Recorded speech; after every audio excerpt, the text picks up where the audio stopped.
എടാ മോനെ ഒന്ന് നിന്നടാ. എന്താ അമ്മേ? അതെ, ഇന്ന് ഞാൻ അഞ്ചുമോളുടെ വീട്ടിലേക്ക് പോവാ. നീ ഒരു 500 രൂപ തന്നെ ഓട്ടോറിക്ഷയ്ക്കാ. അഞ്ജുവിന്റെ വീട്ടിലേക്കാ?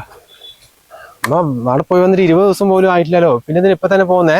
എടാ, എനിക്ക് അവളെയും കുഞ്ഞിനെയും കാണാണ്ട് ഇരിക്കാൻ പറ്റണില്ല. പാവം അവിടെ ഒറ്റയ്ക്ക് കിടന്ന് കഷ്ടപ്പെട്ടുണ്ടാവും. ഞാൻ കുറച്ച് കഴിഞ്ഞ് ഇറങ്ങും.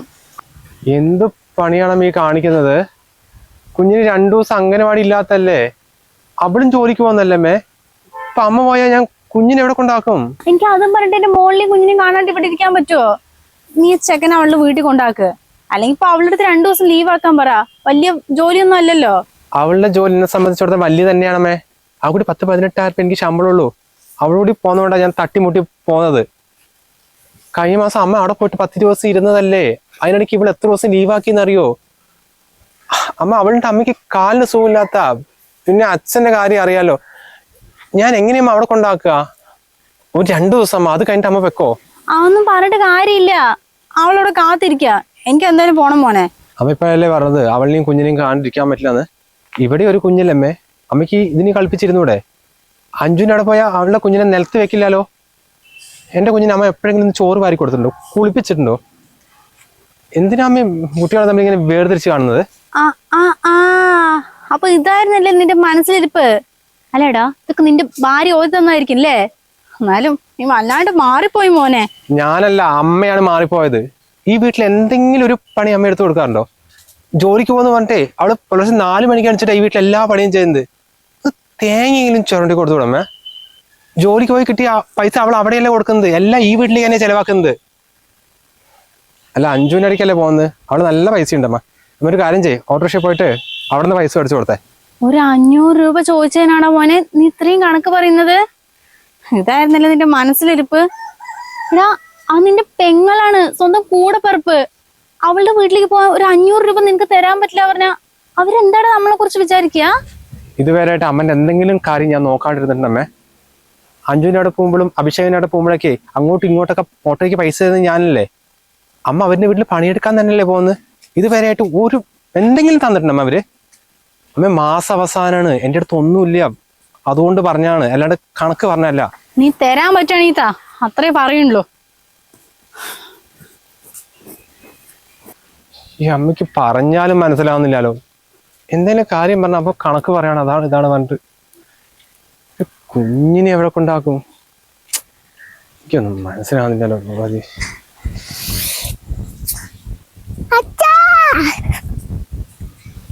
എന്താ ഉന്നൂസേ? അച്ഛമ്മ കുഞ്ഞിന്റെ അടിച്ചു. എന്താ ഉന്നൂസേ, അച്ഛമ്മനോട് വല്ല കുരുത്തക്കേടും കാണിച്ചോ? കുരുത്തക്കേടൊന്നും ചെയ്തില്ല. ഉണ്ണിയപ്പം എടുത്തപ്പോ അടിച്ചു. ഉണ്ണിയപ്പെടുത്തപ്പോ അടിച്ചോ? എന്തിനടാ? അത് നിനക്ക് കഴിക്കാനല്ല, പാറൂനെ കൊണ്ടുപോവാനാണോ? അച്ഛമ്മ അങ്ങനെ പറഞ്ഞു. സാരല്ല കേട്ടോ, കുഞ്ഞപ്പം അച്ഛൻ ഉണ്ടായി തരാം. കുഞ്ഞു കളിച്ചു. ശരി.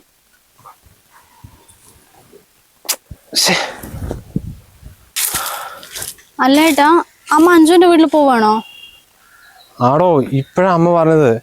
ഇപ്പൊ എന്താ ചെയ്യാന്നൊരു പിടുത്തം കിട്ടുന്നില്ലല്ലോ. കുഞ്ഞ് എന്ത് ചെയ്യും? ദൈവമേ, വീട്ടിലും ആളില്ല. അച്ഛൻ അമ്മയും കൂടെ ഹോസ്പിറ്റലിൽ പോയിരിക്കുക. ഇനിയിപ്പോ ഇവനെ എവിടെ നിർത്തുക? എടോ, നിനക്കിന്ന് ലീവ് ആക്കാൻ പറ്റുമോ? കഴിഞ്ഞ മാസം തന്നെ അമ്മ ഇവിടെ ഇല്ലാത്ത സമയത്ത് കുഞ്ഞിന് വേണ്ടി ഞാൻ കുറെ ലീവ് എടുത്തിരുന്നല്ലേ. അപ്പൊ തന്നെ മൂപ്പര് എന്തൊക്കെയാ പറഞ്ഞെന്നറിയോ?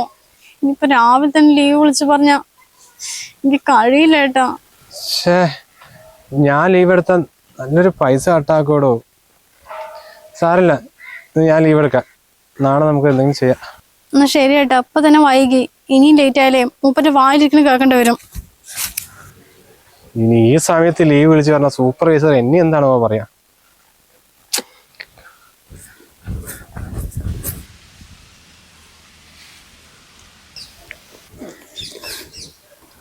ഇതെന്താ അത്? അവിടെ നിന്ന് ഇവിടേക്ക് 400 രൂപ ഓട്ടോ ചാർജോ? അവനെന്നെ പറ്റിച്ചാണോ? പറ്റിച്ചൊന്നുമല്ല, അത്രയൊക്കെ ഉണ്ട്. നീ ഇപ്പൊ ആദ്യമായിട്ട് കൊടുക്കുന്നതുകൊണ്ട് അറിയാനിട്ടാ. അല്ല, അമ്മ 1 മാസം നിൽക്കാൻ വേണ്ടി പോയതല്ലേ?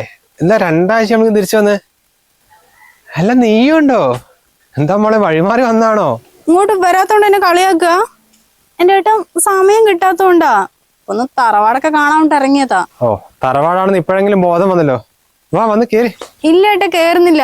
ഈ കുറച്ചേരം ഇരിക്കാൻ വേണ്ടി വന്നായിരുന്നു. അപ്പോഴേക്കും മോള് വിളിച്ചേ, ഞാൻ പോട്ടെ എന്നാ.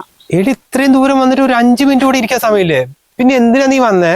ഞാൻ പിന്നൊരു ദിവസം വന്ന് 2 ദിവസം ഇരിക്കുന്നുണ്ട്. എന്നാ ശരി അമ്മ, ഞാൻ പോട്ടെ. മോളെ ഏതൊക്കെ ടെസ്റ്റ് എഴുതുന്നെന്ന് ഒന്ന് പറഞ്ഞു കൊടുക്കുക, എന്നല്ല അവൻ അറിയുള്ളൂ. ടെസ്റ്റോ? എന്ത് ടെസ്റ്റ് അഞ്ജു? അതേട്ടാ ഇന്നലെ പെട്ടെന്ന് അമ്മയ്ക്ക് ചെറിയൊരു നെഞ്ചുവേദന പോലെ ഹോസ്പിറ്റലിൽ കാണിച്ചപ്പോ എന്തൊക്കെയോ കുറെ ടെസ്റ്റ് എഴുതുന്നുണ്ടേ. അത് ഞാൻ നിന്റെ വാട്സപ്പിലേക്ക് അയക്കാട്ടാ. ഓ, അപ്പൊ അതാണല്ലേ നീ പെട്ടെന്ന് തന്നെ അമ്മനെ ഇങ്ങോട്ട് കൊണ്ടാക്കിയത്. അല്ല അഞ്ജു, ഇത് നിന്റെ കൂടി അമ്മയല്ലേ? ഈ ടെസ്റ്റ് ഒക്കെ കഴിഞ്ഞിട്ട് ഇങ്ങോട്ട് കൊണ്ടാക്കിയാ പറയാനോ? എന്റെ ഏട്ടാ ടെസ്റ്റിനൊക്കെ 30,000 മേലാന്നാ പറഞ്ഞത്. ഇനിയിപ്പോ അഡ്മിറ്റ് ആവണം കൂടി പറഞ്ഞ അതൊക്കെ എന്നെ കൊണ്ട് കൂടുവോ? മോളെ, അമ്മ ഈ വീട്ടിലെ ഒരു പണി എടുക്കാറില്ല. പക്ഷെ നിന്റെ വീട്ടിൽ വന്നാലേ ഒരു സെക്കൻഡ് പോലും റെസ്റ്റ് എടുക്കാറില്ലല്ലോ. എടി, ഒരു ജോലിക്കാരന് വെച്ച മാസം എത്ര പൈസ കൊടുക്കണടി? നിന്റെ ഭർത്താവ് ഗൾഫിൽ ഭയങ്കര ബിസിനസ്സുകാരനല്ലേ, എന്നിട്ട് ഇതിന് പൈസ ഇല്ല നിനക്ക്? എന്താടാ നീ എന്റെ മോളുടെ അടുത്ത് ഇങ്ങനെയൊക്കെ പറയാൻ നിൽക്കുന്നത്? അമ്മനെ ചികിത്സിക്കേണ്ടത് മകനാ അതോ മരുമകനോ? നീ ആള് കൊള്ളാലോടാ. സാരില്ല അമ്മേ, ഏട്ടൻ എന്നെ പറഞ്ഞോട്ടെ. എന്തായാലും മനോട്ടിന്റെ അടുത്ത് പറഞ്ഞിട്ടെ ഒരു 5,000 രൂപ ഞാൻ അടച്ചുതരാൻ പറയാം. എന്റെ പൊന്നു മോളെ, നിന്റെ 5 പൈസ എനിക്ക് വേണ്ട കേട്ടോ. ഇതൊക്കെ അവസാനം ഇങ്ങനെയാകുമെന്ന് എനിക്ക് നന്നായിട്ട് അറിയാം. അതുകൊണ്ട് വീട്ടിലെല്ലാവർക്കും വേണ്ടി ഒരു ഹെൽത്ത് ഇൻഷുറൻസ് എടുത്ത് വെച്ചിട്ടുണ്ട്. കണ്ടോ അമ്മേ, നാട്ടിൽ തന്നെയാണെങ്കിലും ഏട്ടൻ്റെ അടുത്ത് നല്ല പൈസ ഉണ്ട്.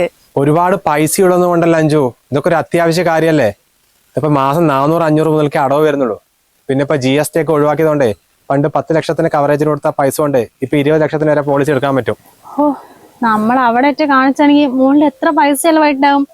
ഒരു വേണ്ട 1 രൂപ ചെലവില്ല, ഭാഗ്യായില്ലേ. ഇത് ആർക്ക് വേണമെങ്കിലും എടുക്കാൻ പറ്റുമേ. ഡിസ്ക്രിപ്ഷനിൽ കമന്റ് ബോക്സിൽ ഒരു ലിങ്ക് ഉണ്ട്. അല്ലെങ്കിൽ പിന്നെ ഈ കാണുന്ന QR കോഡിൽ സ്കാൻ ചെയ്താലും മതി. പിന്നെ ഇപ്പൊ എടുക്കുകയാണെങ്കിലേ 25% വരെ ഡിസ്കൗണ്ടോട് കൂടി 1 കോടി വരെ കവറേജ് ഉള്ള ഇൻഷുറൻസ് എടുക്കാൻ പറ്റും. അതുപോലെ അളിയനെ പോലുള്ള പ്രവാസികൾക്ക് നാട്ടിൽ തന്നെ എടുക്കുകയാണെങ്കിൽ 35% വരെ കുറഞ്ഞ ചെലവിൽ എടുക്കാൻ പറ്റും. നിന്റെ അമ്മായച്ഛന് ആസ്മയുടെ പ്രോബ്ലം ഒക്കെ ഉള്ളതല്ലേ? ഈ ആസ്മ, BP, തൈറോയിഡ്, ഡയബറ്റീസ് പോലുള്ള അസുഖങ്ങൾക്ക് 1ാമത്തെ ദിവസം തന്നെ കവറേജ് കിട്ടുന്ന പ്ലാനുകളൊക്കെ ഇതിലുണ്ട്. എന്തായാലും പെട്ടെന്ന് തന്നെ ഒന്ന് എടുത്ത് വെച്ചാട്ടോ. നിങ്ങളുടെയൊക്കെ സ്വഭാവം അനുസരിച്ച് അവർക്ക് എന്തെങ്കിലും അസുഖം വന്ന മെഡിക്കൽ ഷോപ്പിൽ നിന്ന് ഗുളിക മാത്രം കഴിച്ചുകൊണ്ടിരിക്കേണ്ടി വരും. അതൊക്കെ ഞാൻ എടുത്തു വെക്കാം. എന്നാ ശരി അമ്മേ, ഞാൻ പോട്ടെ. ആ, എന്നാ സൂക്ഷിച്ചു പോയിട്ട് വാ.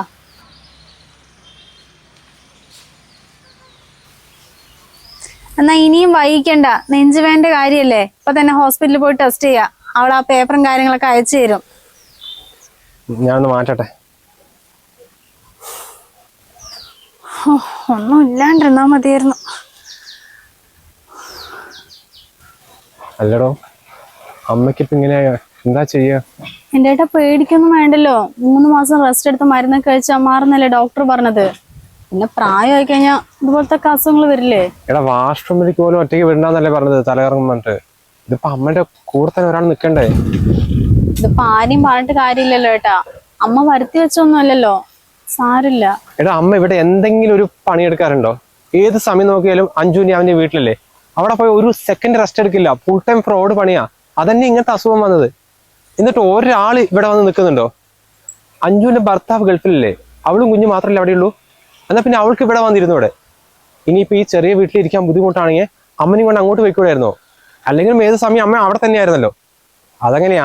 ആദ്യം അമ്മ ഫുൾ ടൈം പണിയായിരുന്നല്ലോ, ഇപ്പൊ പണിയെടുക്കാണ്ട് വെറുതെ ഇരിക്കണ്ടേ? അപ്പൊ അമ്മന്റെ കാര്യം കൂടി അഞ്ജുവിന് നോക്കണം. അതന്നെ അവൾക്കും. അവന്റെ കാര്യം പിന്നെ പറയാത്ത, കല്യാണം കഴിഞ്ഞ വേണം അവന് ഏട്ടനും വേണ്ട, പെങ്ങളും വേണ്ട, അമ്മയും വേണ്ട എന്ന് തോന്നിയ പോലെ. ഇപ്പൊ പറഞ്ഞ തന്നെ പറഞ്ഞിട്ട് കാര്യമില്ലല്ലോ ഏട്ടാ. നമ്മുടെ അമ്മയല്ലേ, നമ്മള് തന്നെ നോക്കണ്ടേ. എന്റെ സന്ധ്യ കുറച്ച് ദിവസമാണെങ്കിൽ കുഴപ്പമില്ല. ഇത് 3 മാസമൊക്കെ, അത്രയും ദിവസം നിനക്ക് അവിടെ നിന്ന് ലീവ് കിട്ടുമോ? 3 മാസേ. ഏട്ടന് മൂപ്പന്റെ സ്വഭാവം അറിയാലോ. സാരില്ല, ഞാൻ ഇപ്പൊ തൽക്കാലം റിസൈൻ ചെയ്യാം. അതിന് അമ്മന്റെ അസുഖമൊക്കെ മാറിയിട്ട് വേറെ എവിടെയെങ്കിലും ജോലി നോക്കാം. എന്നാലിത് എത്ര ആഗ്രഹിച്ച് കിട്ടിയ ജോലിയാടോ? പോട്ടെ ഏട്ടാ, ഇനിയിപ്പൊ അതന്നെ നോക്കിയിരുന്നിട്ട് കാര്യമില്ലല്ലോ. എന്റെ ശമ്പളം അറിയാലോ, എണ്ണിച്ചുട്ട് അപ്പം പോലെ 18,000 രൂപ കിട്ടും. അതുകൊണ്ട് ഈ കാലത്ത് എന്താക്കാനോ 3 ആൾക്ക്? ഇപ്പൊ നീയും കൂടി ജോലിക്ക് പോകുന്നതുകൊണ്ട് ഒരു വിധം ഒപ്പിച്ച് പോകുന്നത്. ഇപ്പൊ ഈ 3 മാസം എന്ത് ചെയ്യടോ? എന്തെങ്കിലും ചെയ്യാട്ടാ. ഇനിയിപ്പൊ അതന്നെ ആലോചിച്ചിട്ട് ഉള്ള ആരോഗ്യം കൂടി കളയണ്ട. എന്നാ ഞാൻ പോട്ടെ, നമുക്ക് മരുന്ന് എടുത്ത് കൊടുക്കാണ്ട്.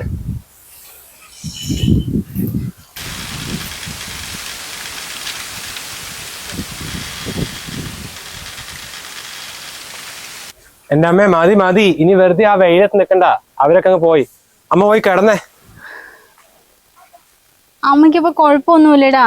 നീ വെറുതെ കിടക്ക് പറഞ്ഞിട്ട് എന്നെങ്ങനെ രോഗിയാക്കാൻ നിക്കല്ലേ. ഇപ്പൊ അഭിമോനും അവൾ ഭാര്യയും വന്നിട്ട് 2000 രൂപ കയ്യിൽ തന്നു. കഴിഞ്ഞ ആഴ്ച 5 മോള് വന്നിട്ട് 1000. എന്ത് നല്ല മക്കളാ. കണ്ടടാ അവന്റെ സ്നേഹം. അമ്മേ, ഡോക്ടർ 3 മാസം എന്തായാലും റെസ്റ്റ് വേണം പറഞ്ഞതാ. ഈ 2 മാസം ആകുമ്പോഴേക്കും അമ്മ ഇങ്ങനെ നിൽക്കണമെങ്കിലേ എൻ്റെ ഭാര്യ എന്ത് മാത്രം നോക്കിയിട്ടുണ്ടാവും. അവള് ജോലിയും കൂടി റിസൈൻ ചെയ്തിട്ടാണ് അമ്മനെ നോക്കാൻ വേണ്ടി വീട്ടിലിരിക്കുന്നത്. അമ്മയ്ക്ക് സ്വന്തമായിട്ട് വാഷ്റൂമിൽ പോകാൻ പോലും പറ്റില്ലല്ലോ. അതിനിടയ്ക്ക് എൻ്റെ ഭാര്യയല്ലേ കൊണ്ടുപോകുന്നത്. എന്നിട്ട് ഇതുവരെ ആയിട്ടേ ഒരു നന്ദി വാക്കെങ്കിലും അമ്മ അവളോട് പറഞ്ഞിട്ടുണ്ടോ? അമ്മ പറഞ്ഞില്ല അമ്മയുടെ 2 മക്കള് 2 മാസത്തിനിടയ്ക്ക് എത്ര തവണ വരും വന്നമ്മേ? എപ്പോഴെങ്കിലും വരും, എന്നിട്ട് ഒരു 500 1000 കയ്യിൽ തന്നാ പിന്നെ അവരെ കുറിച്ച് പറയാൻ 100 നാവാണ്. 2 മാസത്തിനിടയ്ക്ക് എൻ്റെ ഒറ്റ ശമ്പളം കൊണ്ടേ ഞാൻ എങ്ങനെ തട്ടിമുട്ടി പോകുന്നെന്ന് ഈ വന്ന 2 ആള് ചോദിച്ചിട്ടുണ്ടോ? നല്ല കൂടപ്പറപ്പുകള്. മതിയടാ, കുറെ നേരമായി അവന്റെ 2 മക്കളെയും കുറിച്ച് ഓരോ കുറ്റം പറഞ്ഞുകൊണ്ടിരിക്കുന്നത്. അല്ലെങ്കിലും അമ്മായിയമ്മയ്ക്ക് എന്തെങ്കിലും പറ്റിയിട്ടുണ്ടെങ്കിലേ നോക്കേണ്ടത് മരുമകളുടെ കടമയാണ്. അതിന് നീ ഇപ്പൊ ഇങ്ങനെ പാടൊന്നും വേണ്ട. കടമയോ? അതെന്താ അമ്മ അങ്ങനെ പറഞ്ഞത്? അമ്മനെ നോക്കാൻ വേണ്ടല്ല ഞാൻ കല്യാണം കഴിച്ച് ഭാര്യയായിട്ട് അവളെ ഇങ്ങോട്ട് കൊണ്ടുവന്നത്. അമ്മയ്ക്ക് എന്തെങ്കിലും പറ്റിയാ അത് നോക്കേണ്ടത് മക്കളായി ഞങ്ങളുടെ കടമയാണ്, അല്ലാതെ മരുമകളുടെ അല്ല. എന്നിട്ടും അവൾ അമ്മനെ നോക്കുന്നുണ്ടെങ്കിലേ അത് അവളുടെ മനസ്സിന് നന്മയാണെന്ന്. നന്ദി വാക്ക് പറഞ്ഞില്ലെങ്കിൽ കുഴപ്പമില്ല, ഒന്ന് കുറ്റം പറയാതിരുന്നൂടെ? ഈ 2 മാസം എത്ര നന്നായി നോക്കിയമ്മേ, എന്നിട്ടും മരുന്ന് സമയത്തിന് കിട്ടിയില്ല, ഭക്ഷണം എടുത്തു തന്നില്ല, കുളിക്കുമ്പോൾ എണ്ണ പോരാ പറഞ്ഞിട്ട് ദിവസം ഓരോന്ന് പറഞ്ഞുകൊണ്ടിരിക്കല്ലേ. എല്ലാത്തിനും ഒരു പരിധി ഉണ്ടമ്മേ. എന്നാലും ഇങ്ങനത്തെ ഒരു പെൺകോന്തനായി പോയല്ലോ. എല്ലാം അവളൊരു ഒറ്റ ഒരുത്തിയാ എന്റെ മോൻ ഇങ്ങനെ മാറ്റിയെടുത്തത്. എന്തായാലും ഏട്ടാ, അമ്മ നണിക്കുമ്പോഴേക്കും എനിക്കിങ്ങനെ ആയില്ലേ.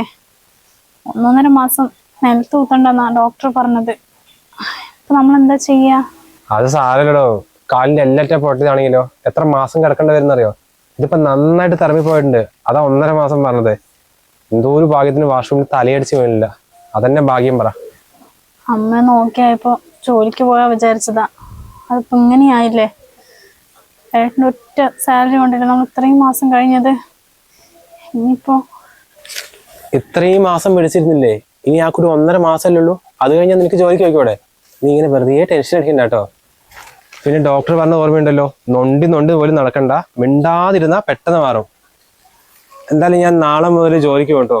ഇപ്പൊ തന്നെ 3 ദിവസം ലീവായി. ഇനി ഇരുന്നാലേ പിടുത്തം വിട്ടു. എന്തെങ്കിലും വേണമെങ്കിൽ അമ്മനോട് പറഞ്ഞായിട്ടോ, അമ്മ അവിടെ എത്തിക്കും.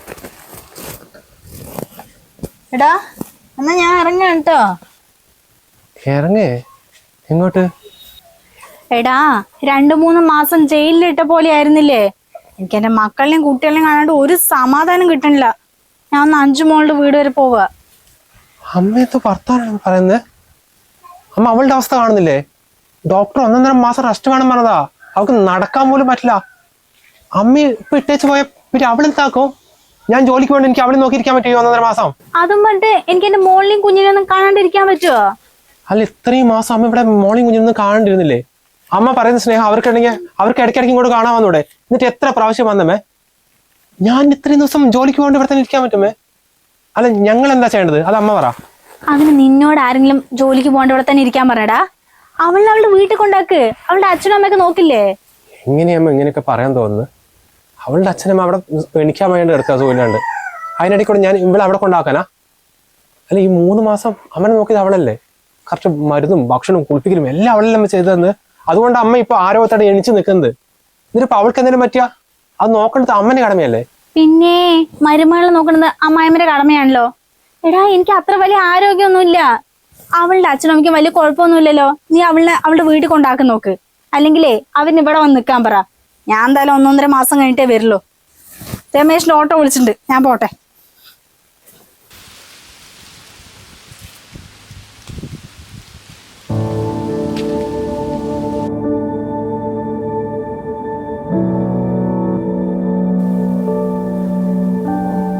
എന്താടോ അത്? ഞാനും അമ്മന്റെ മോൻ തന്നെയല്ലേ? നമ്മൾ എത്ര കുഞ്ഞു പോലെ നോക്കിയത്. എന്റെ കാര്യം വിട്. നീ ഓക്കെ ആണെന്ന് ഒരു വാക്ക് ചോദിച്ചമ്മ. സാരല്ല ഏട്ടാ, അല്ലെങ്കിലും ഞാൻ ഒന്നും പ്രതീക്ഷിച്ചൊന്നുമല്ല ചെയ്തത്. നമ്മുടെ അമ്മയല്ലേ. ഏട്ടാ, ഇപ്പൊ തന്നെ എന്താ ഇവിടുത്തെ സ്ഥിതി? ഇനി 1.5 മാസം കൂടി ഞാൻ ജോലിക്ക് പോകാതിരുന്ന നമ്മുടെ അവസ്ഥ എന്താവടോ? അയ്യോ, ഇനി ഏട്ടൻ ജോലിക്ക് പോണ്ടിരുന്ന നമ്മൾ പട്ടിണിയായി പോവും. കുഞ്ഞൂടെ ഉള്ളതല്ലേ. സാരില്ല ഏട്ടാ, ഞാൻ എൻ്റെ വീട്ടിൽ പോയിക്കോളാം. എടോ, നിന്റെ അമ്മയ്ക്ക് അവിടെ സുഖമില്ലാണ്ടിരിക്കല്ലേ? ഈ അവസ്ഥയിൽ നീ കൂടി പോയാ? കുഴപ്പമില്ല ഏട്ടാ, അച്ഛനുണ്ടല്ലോ, അച്ഛൻ നോക്കിക്കോളും.